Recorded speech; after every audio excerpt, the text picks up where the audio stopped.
नमस्कार मैत्रिणींनो, माझ्या यूट्यूब चॅनलमध्ये तुमचं स्वागत आहे. हनुमानाला रुईच्या पानांची माळ का घालतात? भगवान हनुमानाला रुईच्या पानांची माळ घालतात कारण रुईच्या पानांची माळ घालण्यामागे सुद्धा एक आख्यायिका सांगितली जाते.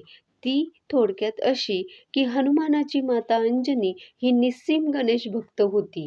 आपल्या पुत्रावर आपल्या उपास्य देवतेची कृपादृष्टी व्हावी इतकेच नव्हे तर त्याला बळ, बुद्धी, विघ्नहर तत्व नित्य लाभावे यासाठी अंजनी हनुमंताच्या गळ्यात रुईच्या पानांची माळ घालत असे.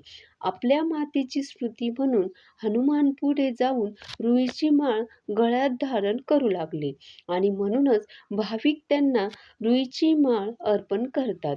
तसेच 11वा रुद्र असल्याने 11 पानांची माळ 11 प्रदक्षिणा घालण्याची प्रथा आहे. आपला कोणताही नवस किंवा कोणतीही इच्छा पूर्ण करण्यासाठी हनुमान जयंतीच्या दिवशी भगवान हनुमानांना 11 रुईच्या पानांची माळ ही अवश्य अर्पण करावी. जय श्रीराम. धन्यवाद.